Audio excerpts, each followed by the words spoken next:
오늘 하나님께서 주신 말씀은 마태복음 14장 13절에서 21절까지 말씀입니다. 제가 봉독하겠습니다. 예수께서 들으시고 배를 타고 떠나사 따로 빈들에 가시니 무리가 듣고 여러 고을로부터 걸어서 따라간지라. 예수께서 나오사 큰 무리를 보시고 불쌍히 여기사 그 중에 있는 병자를 고쳐주시니라. 저녁이 되매 제자들이 나와 이르되 이곳은 빈들이요 때도 이미 저물었으니 무리를 보내어 마을에 들어가 먹을 것을 사 먹게 하소서. 예수께서 이르시되 갈 것 없다. 너희가 먹을 것을 주라. 제자들이 이르되 여기 우리에게 있는 것은 떡 5개와 물고기 2마리 뿐이니이다.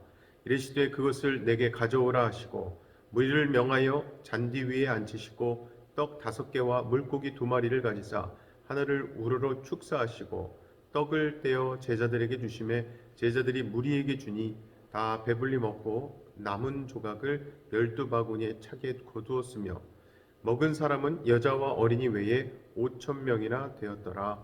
아멘. 자, 오늘 말씀에 나오는 예수님의 기적은요, 전혀 예상치 못한 장소에서 예상치 못한 시간에 일어났습니다. 사람들은 이렇게 풍성한 축복이 자기들을 기다리고 있을 것이라고 생각하지도 못했을 때거든요. 그래서 15절을 보면 바로 그런 그들의 모습을 보게 됩니다. 저녁이 되매 제자들이 나와 이르되 이곳은 빈들이요 때도 이미 저물었으니 무리를 보내어 마을에 들어가 먹을 것을 사 먹게 하소서. 즉 지금 예수님이 계신 곳은요, 마을이라고 부를 수 있는 곳도 없고요, 그러므로 살 수 있는 가게나 시장조차도 없는 말 그대로 빈들이었습니다. 원래 그 빈들은 사람들의 발길이 드문 곳이었지만 오늘 말씀에서처럼 이렇게 많은 사람들이 몰려든 이유는요, 오직 예수님 때문이었습니다. 그런데 문제는 거기에 있던 수많은 사람들이 돈도 없고 가진 양식도 없이 모두 다 굶주린 배를 안고 모여 있었던 겁니다. 그래서 예수님의 제자들은 이 많은 무리들을 너무 부담스러워했습니다. 왜냐하면 이들은 제자들에게 전혀 도움이 되지 않았고 오히려 자기들이 가지고 있는 떡이나 먹을 것을 나누어 줘야 할 형편인데 제자들에게도 먹을 것이 거의 없었기 때문이에요. 그래서 제자들은 시간이 흐름에 따라서 점점 더 불안해지고 초조해지기 시작했습니다. 왜냐하면 예수님께서 이 사람들을 돌려보내지 않으시고 계속 붙들고 계셨기 때문이죠.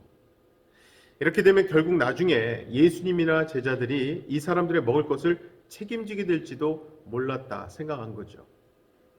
자, 그런데요, 원래 사람들의 머리로는 더 이상 기대할 것이 없고 이제 모든 것이 끝났다고 생각하는 그 시간이 예수님의 기적이 시작되는 순간이거든요. 즉, 한 소년이 가져온 보리떡 5개와 물고기 2마리로 기적을 일으키신 겁니다. 여기서 중요한 것은 5개, 2개 하는 개수가 아니라 이것은 절대로 많은 음식이 아니라는 거예요. 한 소년의 한 끼 도시락밖에 되지 않으니까 너무나 초라한 겁니다. 하지만 그 소년에게 이것은 자기가 가진 전부였지요. 그런데 그 소년은 그 전부를 예수님께 바친 겁니다. 그리고 예수님은 이 소년의 바로 그 작은 섬김, 하지만 전심의 섬김과 헌신을 굉장히 기뻐하셨고 축복하셨습니다. 18절에 이르시되 그것을 내게 가져오라 하시고, 자, 예수님은요, 얘야 그 작은 거 어디에 쓰려고 그러니 어디 보이지 않는데 잘 넣어두렴, 너나 먹으렴, 이런 말씀 안 하시고 반가워하시면서 그것을 내게 가져오라 말씀하신 거예요. 그리고 그 보잘것 없는 것이 수천 명을 먹이는 능력으로 나타났던 겁니다. 그래서 여러분, 우리는 항상 작은 것의 가치를 잊어서는 안 됩니다. 왜냐하면 위대한 일은 항상 작은 것에서부터 시작하기 때문이에요. 우리는 보통 내가 모든 것을 다 책임지려고 하기 때문에 아무것도 하지 못하는 경우가 참 많아요. 그래서 우리는 마음에 감동이 생겼을 때 작은 것을 과감하게 드릴 수 있는 용기가 필요합니다. 여러분, 우리 하나님은요, 진정 그 작은 감사하는 마음과 용기에 축복을 내리시는 분이에요. 자, 예수님은 이제 그 많은 무리들을 풀밭에 앉게 하셨습니다. 이것은 예수님께서 일을 하실 때 얼마나 질서 있게 하는지 보여주는 장면이기도 해요. 사람들 모두 질서 있게 앉아서 무엇인가를 기대하고 있었습니다. 이때 예수님께서 행하신 것은 아주 자연스러운 것이었어요. 이상한 것이라고는 전혀 찾아볼 수가 없었습니다. 예수님은 하늘 우러러 기도하시고 제자들에게 떡을 떼어서 나누어 주라고 하셨어요. 그런데 떼어지고 나누어지는 떡이 아무리 떼고 떼도 줄어들지 않는 겁니다. 예수님께서 이번에 굶주린 사람들을 기적의 떡으로 먹이신 것은 제자들에게 돈이나 먹을 것으로 인하여 걱정하지 말라는 겁니다. 그리고 가난한 형제나 어려운 성도들을 부담스러워하지 않고 너희가 할 수 있는 것으로 도와주라는 메시지죠. 자, 이제 이 기적의 끝장면입니다. 20절, 21절입니다. 다 배불리 먹고 남은 조각을 12바구니에 차게 거두었으며 먹은 사람은 여자와 어린이 외에 5,000명이나 되었더라.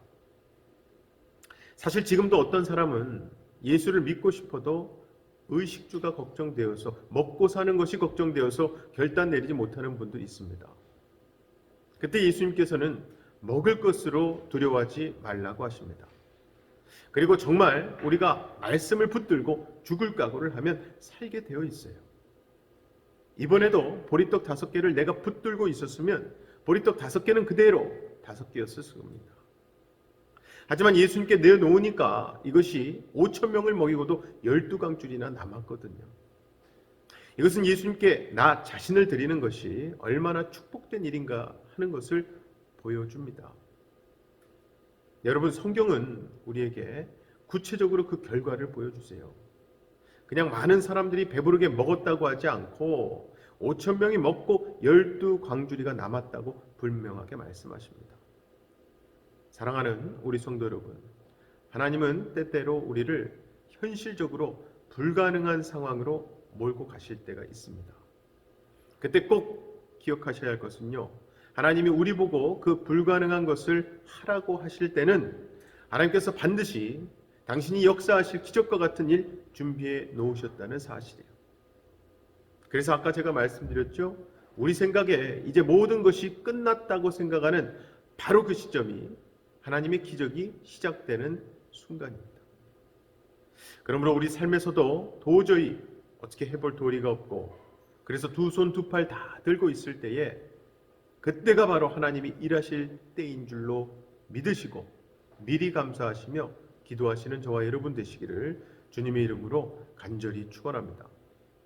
시간 다 같이 두 가지 기도 제목 놓고 기도하실 때에 오늘 우리는 말씀을 통해 바로 지금이 하나님의 역사와 기적이 일어날 때임을 깨달았습니다.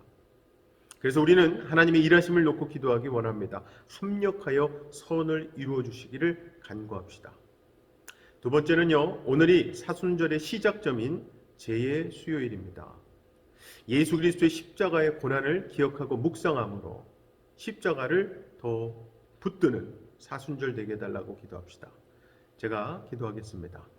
사랑의 아버지 하나님, 감사합니다. 오늘 말씀에 나온 빈들과 같이 우리 삶 가운데 모든 것이 비어있고 공허하며 허무하고 두려울 때, 바로 그때가 하나님께서 일하실 때임을, 당신이 살아계시고 역사하고 계심을 우리에게 보여주시고자 하는 때임을 깨닫게 해주시니 감사합니다. 무엇보다 하나님의 역사하심을 믿고 먼저 기도하셨던 우리 예수님을 따라 우리도 하나님의 붙드심과 일하심을 믿고 기도하게 하시고, 특별히 오늘부터 시작되는 사순절, 예수 그리스도 십자가의 능력이 나의 죄를 사했고 우리에게 영원한 생명을 줄 수 있는 생명의 능력이었음을 기억하고 묵상하고, 그리하여 십자가를 더 꼭 붙드는 사순절 되게 하여 주시옵소서. 믿고 감사드리며 예수님 이름으로 기도하옵나이다. 아멘.